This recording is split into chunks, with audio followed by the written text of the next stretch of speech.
Greetings to you. This is Tony Denton coming to you from Phoenix, Arizona on this warm April 25th morning, 2018. Around 9 o'clock, I'm here in the air conditioning. Yes, it's already warm enough for that here, sadly.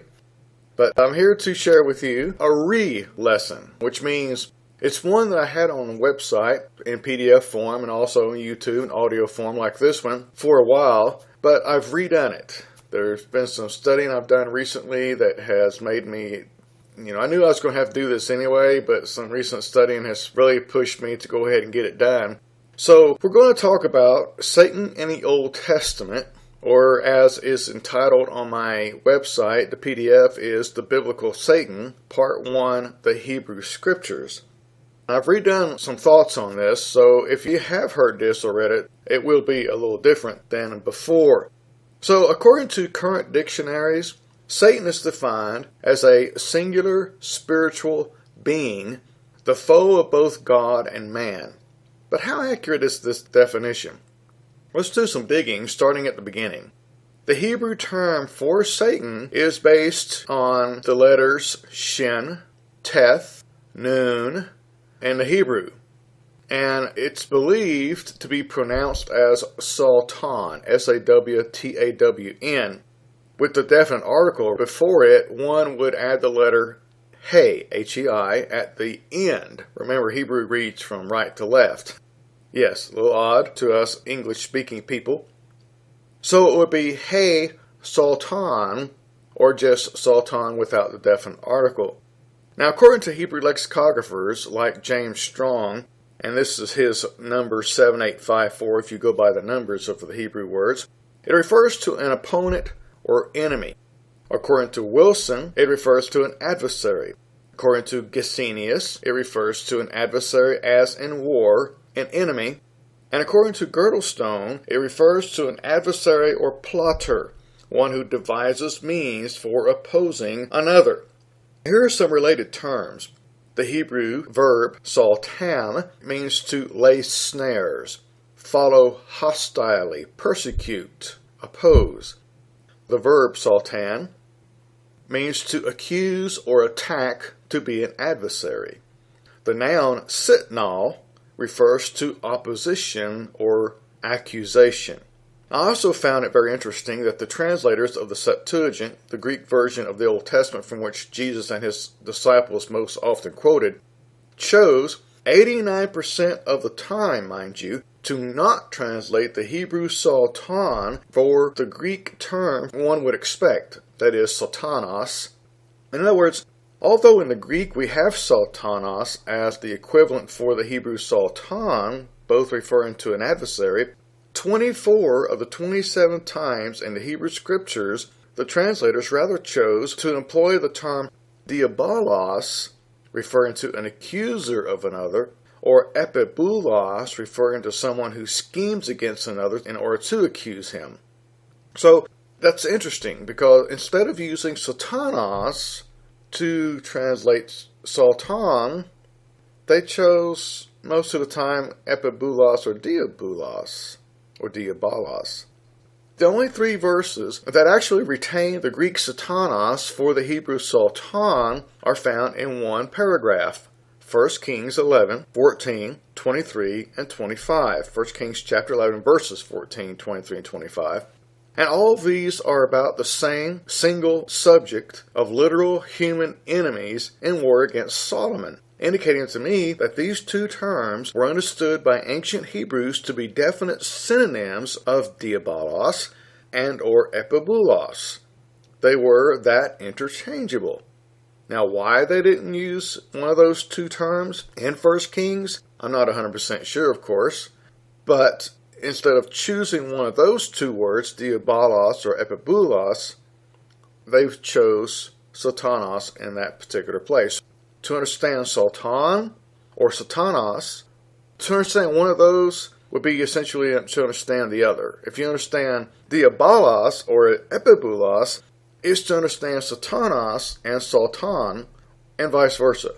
In other words, they're interchangeable. They mean the same thing.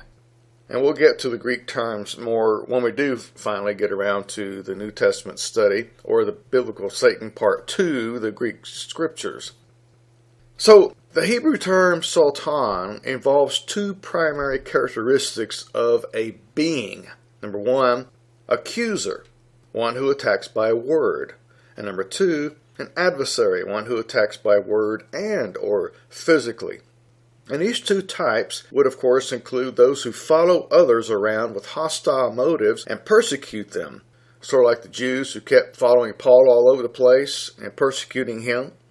There are those who prowl around like private investigators or police detectives searching for evidence to use against someone, and even those who do the prosecuting itself against others.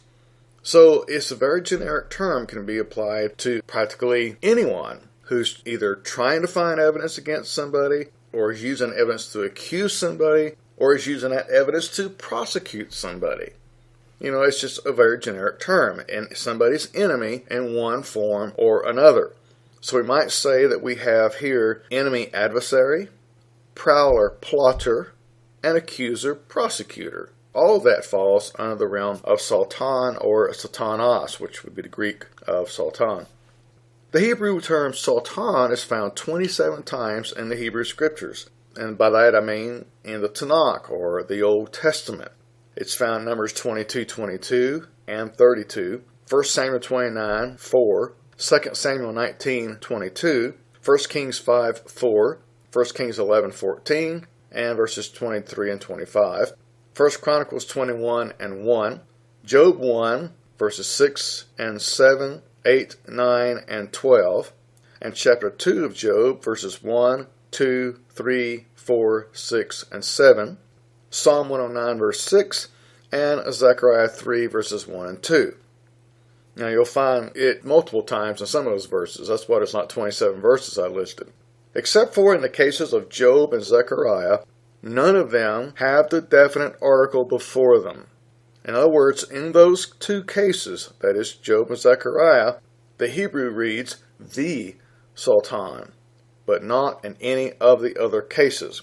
Now let's consider the cases without the definite article, of which there are essentially only 7. 7 places, but multiple times in those 7 paragraphs or passages. In 1 Samuel 29, verse 4, we find the incident in which Philistine lords chose to use the term Sultan in reference to King David. In 2 Samuel 19:22, we find the incident in which King David chose to use the term Sultan in reference to the sons of Zeruiah. In 1 Kings 5:4, we merely read of how that, at the outset of his reign, King Solomon had no Sultan to worry about. But that was soon to change, for in 1 Kings 11, verses 14, 23, and 25, we begin to come across something a little more interesting in our study. Here we have statements about the Lord, quote unquote, the Lord raising up 2 enemies against King Solomon, Sultan Hadad the Edomite, and Sultan Rezon bar Eliadah, with their respective armies. In Psalm 109, verse 6, we read David praying, again, for vengeance against some people. This time he asked that those who had made false accusations against him would have someone he called a sultan to make false accusations against them. Now, I'm going to go backwards because I want these various incidents to be placed in a specific order. I've gone from Numbers to Psalms, but let's go back a little bit to Numbers chapter 22 and look at that passage a little bit more in depth than we have these others, just flying through these others. Note for you who were the sultans of each of those cases. Now, if you're following, turn to Numbers 22 in your Bible. Due to a conversation a prophet named Balaam had with the Lord, he was expected by the Lord to not go with the Moabites to see their king Balak, who wanted Balaam to curse the Israelites. By reading verses 22 through 34, we can see a clear case of Yahweh being the instigator by sending an angel, which merely means messenger or delegate, to be his agent through whom he fulfilled his purpose. So the Lord was the Sultan against Balaam. Okay, let's look at that real quickly here. Numbers 22:22. Then God's anger was aroused because he went, and the angel of the Lord took his stand in the way as an adversary against Balaam. And he was riding on his donkey, and his 2 servants were with him. Now the donkey saw the angel of the Lord standing in the way with his drawn sword in his hand, and the donkey turned aside out of the way and went into the field. So Balaam struck the donkey to turn her back onto the road. Then the angel of the Lord stood in a narrow path between the vineyards, with a wall on this side and a wall on that side. And when the donkey saw the angel of the Lord, she pushed herself against the wall and crushed Balaam's foot against the wall, so he struck her again. Then the angel of the Lord went further and stood in a narrow place, where there was no way to turn either to the right hand or to the left. And when the donkey saw the angel of the Lord, she lay down under Balaam. So Balaam's anger was aroused, and he struck the donkey with his staff. Okay, this is the 3rd time now. Then the Lord opened the mouth of the donkey, and she said to Balaam, "What have I done to you that you have struck me these 3 times?" And Balaam said to the donkey, as if it was normal for the donkey to speak to him, he said, "Because you've abused me. I wish there were a sword in my hand, for now I would kill you." So the donkey said to Balaam, "Am I not your donkey on which you have ridden? Ever since I became yours to this day, was I ever disposed to do this to you?" And he said, "No." Then the Lord opened Balaam's eyes, and he saw the angel of the Lord standing in the way with his drawn sword in his hand, and he bowed his head and fell flat on his face. And the angel of the Lord said to him, "Why have you struck your donkey these 3 times? Behold, I have come out to stand against you, because your way is perverse before me. The donkey saw me and turned aside from me these 3 times. If she had not turned aside from me, surely I would have also killed you by now and let her live." And Balaam said to the angel of the Lord, "I have sinned, for I did not know you stood in the way against me. Now therefore, if it displeases you, I will turn back." The angel of the Lord said to Balaam, "Go with these men, but only the word that I speak to you, that you shall speak." So he went with the princes of Balak. So when you read that, you can't help but see who the Sultan of the story was. It was the Lord himself through the agency of an angel. Now, lastly in this list, turn to 1 Chronicles, if you're following, for a verse that will connect to one in 2 Samuel. 1 Chronicles and then 2 Samuel. In this general story, the Lord is again upset with his wife Israel for her lack of love for and hence faith in him, essentially treating him like dirt. So in 1 Chronicles 21 verse 1 we find the following. Sultan stood up against Israel, moving David to number Israel, which simply means to take a census, in this case of his armies. Now, turn to 2 Samuel 24 verse 1. In this record of the exact same event, we find this stated. The anger of the Lord was aroused against Israel, so he moved David against them to say, "Go number Israel and Judah." So, according to 2 Samuel, who actually played the role of the Sultan, which is the word used in 1 Chronicles? Right, the Lord. It's much like some of the preceding cases we've looked at, where we've not found yet one case at all referring to some supernatural evil being. In every case, it's either been a man or men or an angel of the Lord and or therefore the Lord himself. In Psalm 109, David asked the Lord to use someone as a sultan against his enemies. In 1 Kings 11, the Lord used Hadad Razan as a sultan against King Solomon. In Numbers 22, the Lord sent an angel or agent as a sultan against Balaam. And now here in Chronicles of Samuel, the Lord himself is clearly indicated to have been a sultan against his wife Israel for not exhibiting her alleged love and faith. Now, we can therefore say that the Lord is Satan.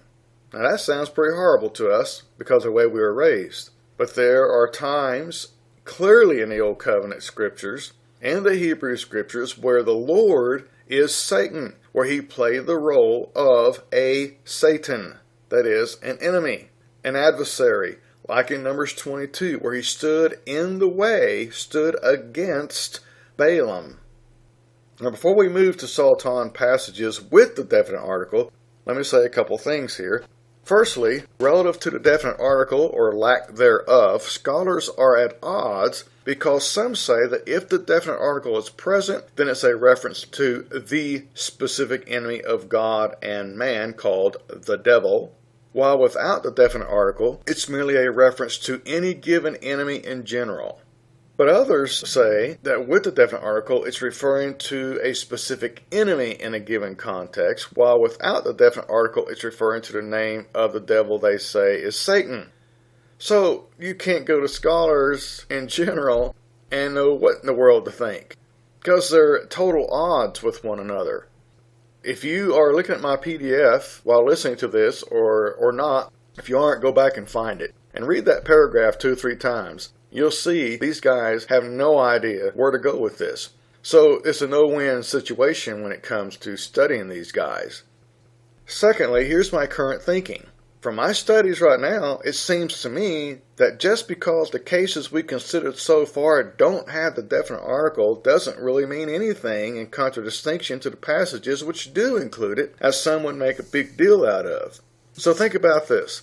Had David turned on the Philistines and begun to war with them, then in that case, without other variables involved such as other enemies, he would have been fulfilling the functional role of the Sultan of the story. Had Zeruiah's sons turned on David and begun to war with him, then in that case, they would have been fulfilling the role of the Sultan of the story. Had there been a story about a war between Solomon and Hadad, then in that case, Hadad would have been fulfilling the functional role of the Sultan of the story. My point is, in these cases we've already talked about earlier, it doesn't matter whether there's a "the" there or not there, whether there's a definite article or not, because it depends on how the story is written out, and to if we find the exact things that we need. In fact, let me just go on with the next paragraph here. Not only has there not been the semantics which would call for a definite article in those cases, but there also hasn't been a narrative which would have called for the definite article. For there to be a sultan specific enough to call for the definite article in any given narrative, not only would the correct semantics need to exist, of course, but also the sultan of that story would have to have his counterpart. If the sultan is an accuser, for example, then there'd need to be the accused in the story. Okay, now all of that may be a little confusing, which means you need to go back and get my PDF and read those 3 paragraphs again and get that in your head, because it is somewhat important to do that. One more thing, since the 2 definite article instances in the Hebrew Scriptures are both prophetic in nature, yes, Zechariah's vision and the story of Job, I believe, are foreshadowings, then these 2 narratives don't lend much at all to the popular doctrine of Satan. But let me share with you what I mean. Let's consider the cases with the definite article, of which there are essentially only 2. In Zechariah chapter 3, verses 1 and 2, we read of a vision of 2 individuals standing before an angel of the Lord in a court-like setting. Joshua the high priest, and the Sultan, Joshua's accuser. The accused and the accuser standing before God, or at least an angel of God, an agent of God. Such makes perfect sense without making the Sultan of this passage refer to one specific metaphysical being who causes chaos everywhere, as most of Christendom today seems to believe. In other words, this passage tells us that Zechariah saw Joshua the high priest standing in front of the angel or the agent of the Lord, and the Sultan standing to his right to accuse him. Then the Lord, in this case the agent of the Lord, the angel of the Lord, said to the Sultan, "The Lord rebuke you," that is, the Sultan. Firstly, how do we even know that the Sultan of this passage was any more supernatural than Joshua? Okay, that's my point here so far. We cannot know. There's nothing there to even imply that this accuser of Joshua was any more supernatural than Joshua. We just have 2 people standing there. Joshua, his accuser. Okay, that's the picture that's painted in Zechariah 3. Nothing at all about there being some supernatural evil being or accuser or adversary or devil standing there with Joshua. So, and this is what I'm now thinking, maybe what Zechariah the prophet was seeing were two people denoting two parties. Now, I'm saying that's what I'm thinking now because I see no evidence otherwise, and I'm open if you have some reason to think otherwise. So we have two parties. One, Joshua representing sinful, yet God's remnant, Israel, as she became sinless Israel in and through Christ, the true Israel. And number two, the Sultan standing there representing the rest of Israel who, as a collective, rejected Christ and became known as the accuser of the brethren, Revelation 12, verse 10. Now, unless you're a full preterist, you probably won't know where I'm going with this or understand what I'm saying right here at this point.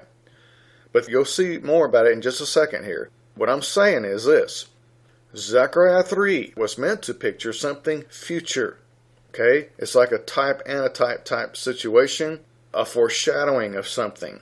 Whereas where Joshua, again, this is not the Joshua of Caleb and Joshua. This is a different Joshua. This is Joshua the high priest.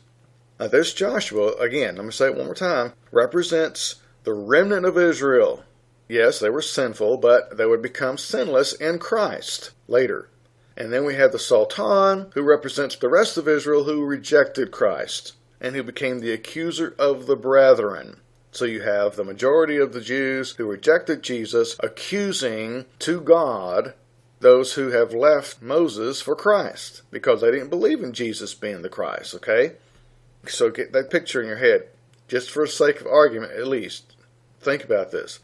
You have Joshua picturing New Covenant Israel and the Sultan picturing Old Covenant Israel as they were battling one another during the first generation of Christianity, okay, in the New Testament times.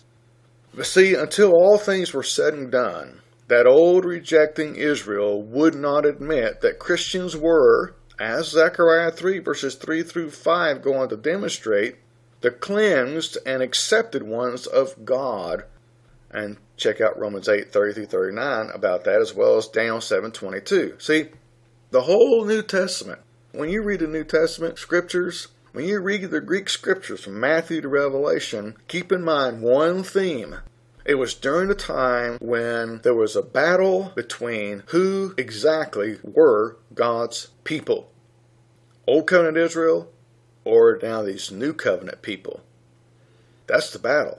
Everything you read somehow fits into that historical picture of the times. Okay? And that's what's pictured here in Zechariah 3. There was a choosing that was going to come. God was going to come through his son Jesus, of course, and choose and manifest who his true people were. And we know today that he chose Christians over Israel who rejected Jesus. Of course, most of those Christians were Jews, the Jews who accepted Christ. See, the Lord's angel here in Zechariah 3, he lifted up to the Lord himself to rebuke the Sultan. The angel didn't do it. He left it up to the Lord.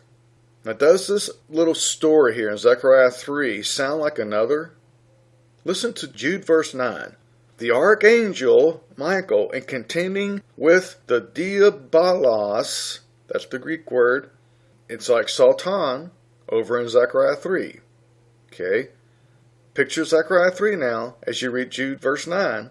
You have an angel, Michael, contending with a diabolos, an enemy, an accuser, when he disputed about the body of Moses, which I believe is equivalent to Zechariah 3's Joshua, both representing God's people.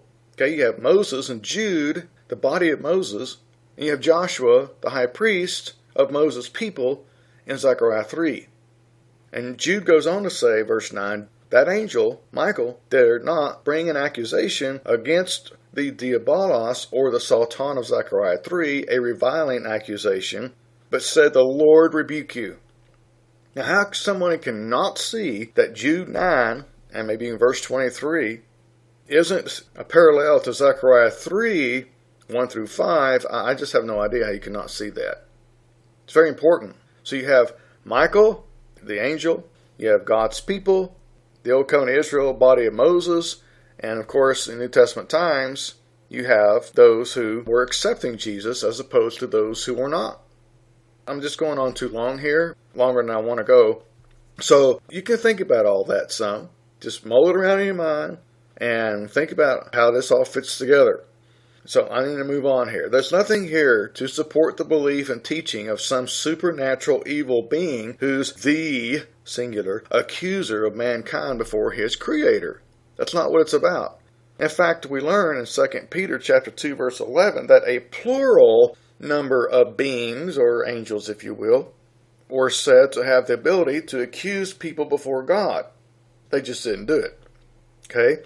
So just the very fact that Peter said a plural number could be accusers knocks out the whole concept of there being one singular being who's accusing people before God. That's not what it's about. In the Bible times, it was about some of God's people accusing the other part of God's people of something. You know, like one brother saying, brother so-and-so did it. Or the other brother saying, no, that brother did it.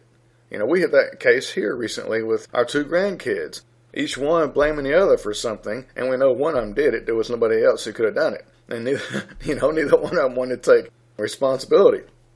So that's what was happening most of the time among God's people, and blaming each other for stuff and accusing one another of things. And so that's what you have in New Testament times. Whereas at least they thought they were right. You had the New Covenant people, those who were accepting Jesus Christ as the remnant of Romans 11 and verse 5, and those who were not accepting Jesus as the Messiah, and accusing to God these Christians who had left his Mosaical law. And of course, Christians saying, sorry, we're actually the ones God has chosen because we are following that which the Mosaical law brought into being, which brought into force. You guys are just missing it. And so until Jesus came and chose who were his people at the judgment of AD 70, then that fight continued on. Now, for the last case in the Tanakh, although the Sultan of Job is expected to be seen throughout the entire 42-chapter story, we only find the Sultan specifically mentioned in Job chapter 1 and 2. So if you're following, Job chapter 1 verses 6 through 12, now there was a day when the sons of God came to present themselves before the Lord, and Satan, the Sultan, also came among them. And the Lord said to the Sultan, from where do you come? So the Sultan answered the Lord and said, from going to and fro on the earth and from walking back and forth on it. Then the Lord said to the Sultan, have you considered my servant Job, that there is none like him on the earth, a blameless and upright man, one who fears God and shuns evil? So the Sultan answered the Lord and said, does Job fear God for nothing? Have you not made a hedge around him, around his household, and around all that he has on every side? You have blessed the work of his hands, and his possessions have increased in the land. But now stretch out your hand and touch all that he has, and he will surely curse you to your face. And the Lord said to the Sultan, behold, all that he has is in your power, only do not lay a hand on his person. So the Sultan went out from the presence of the Lord. Now chapter 2, beginning at verse 1. Again there was a day when the sons of God came to present themselves before the Lord, and the Sultan came also among them to present himself before the Lord. And the Lord said to the Sultan, from where do you come? So the Sultan answered the Lord and said, from going to and fro on the earth, and from walking back and forth on it. Then the Lord said to the Sultan, have you considered my servant Job, that there is none like him on the earth, a blameless and upright man, one who fears God and shuns evil? And still he holds fast to his integrity, although you incited me against him to destroy him without cause. So the Sultan answered the Lord and said, skin for skin, yes, all that a man has he would give for his life. But stretch out your hand.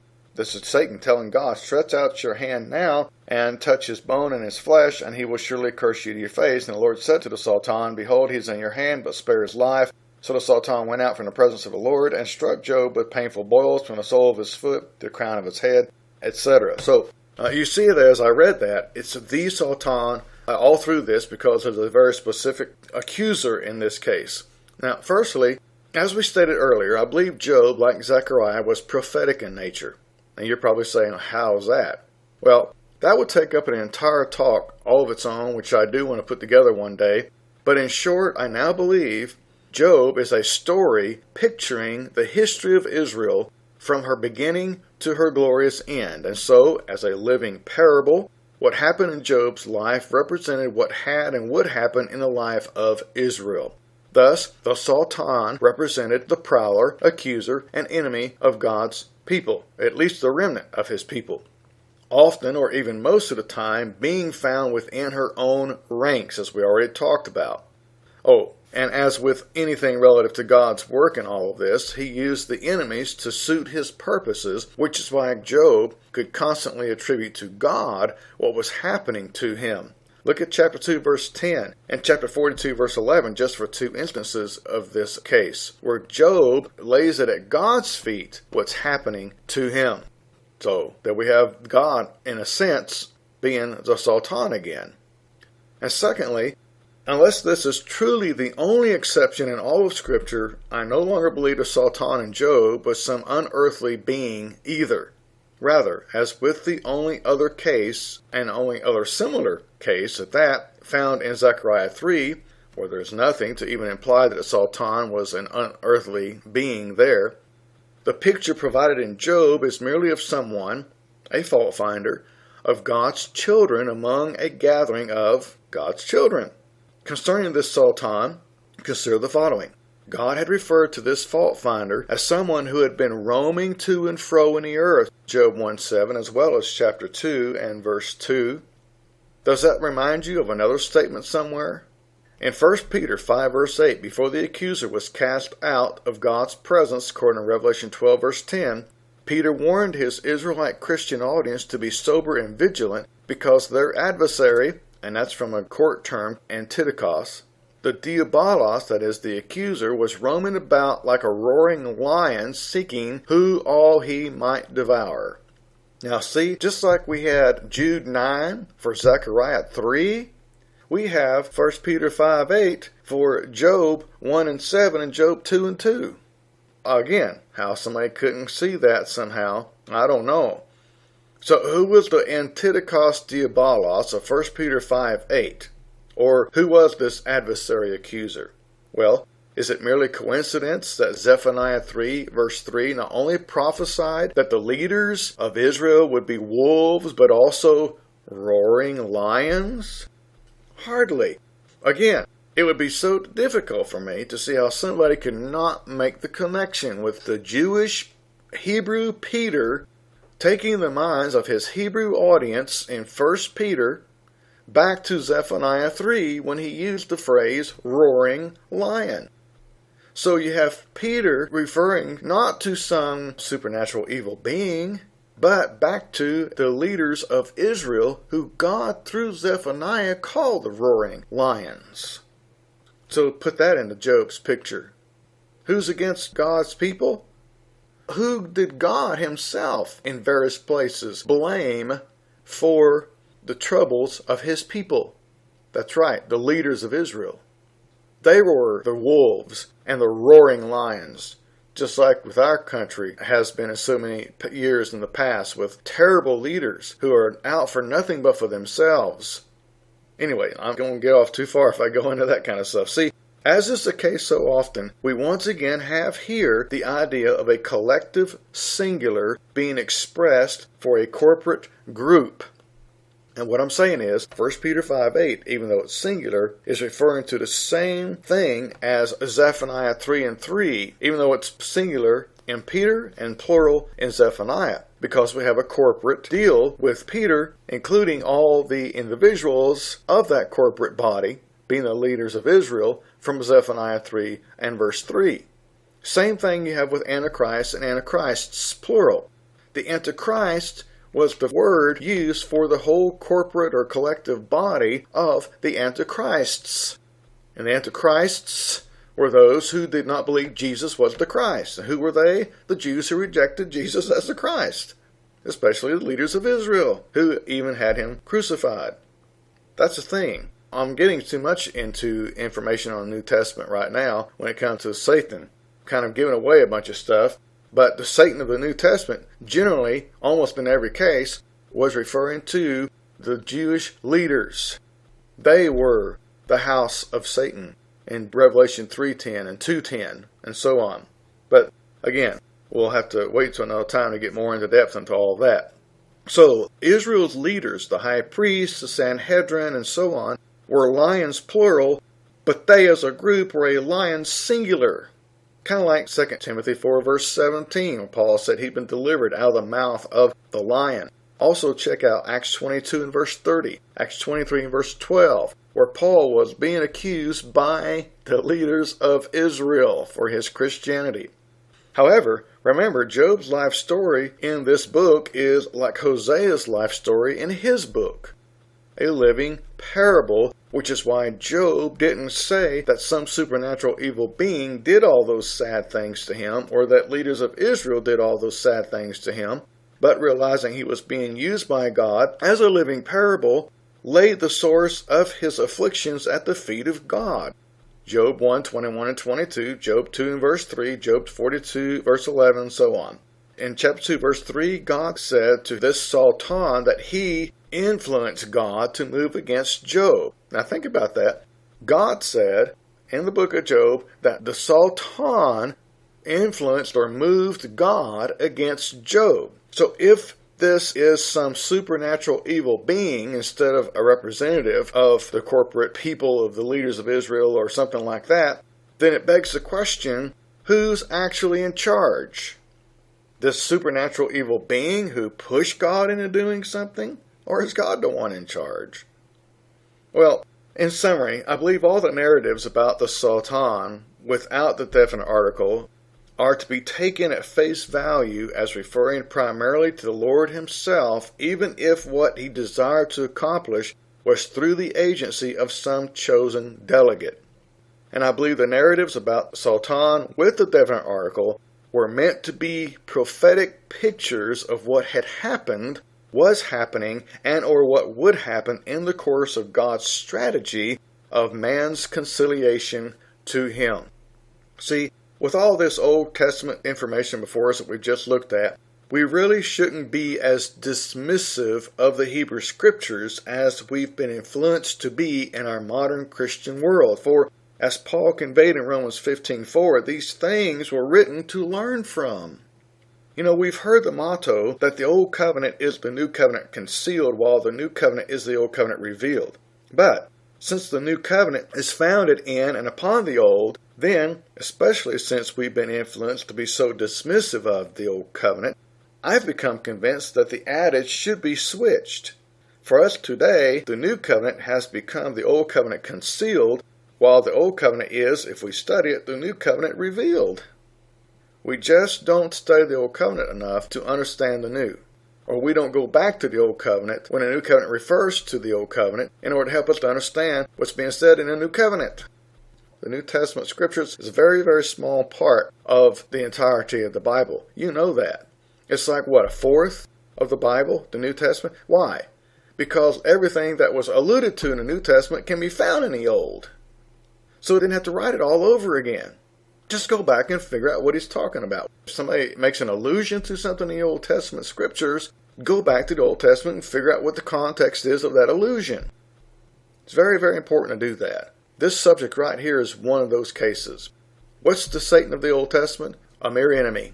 A man, several men, some delegate that God himself has sent, or God himself. You know, there's not a case of a supernatural evil being created by God to create chaos. Nothing in the Old Testament of that. And since the New Testament is based on the Old, that gives us a real important foundation right there to try to understand Satan in the New Covenant as well.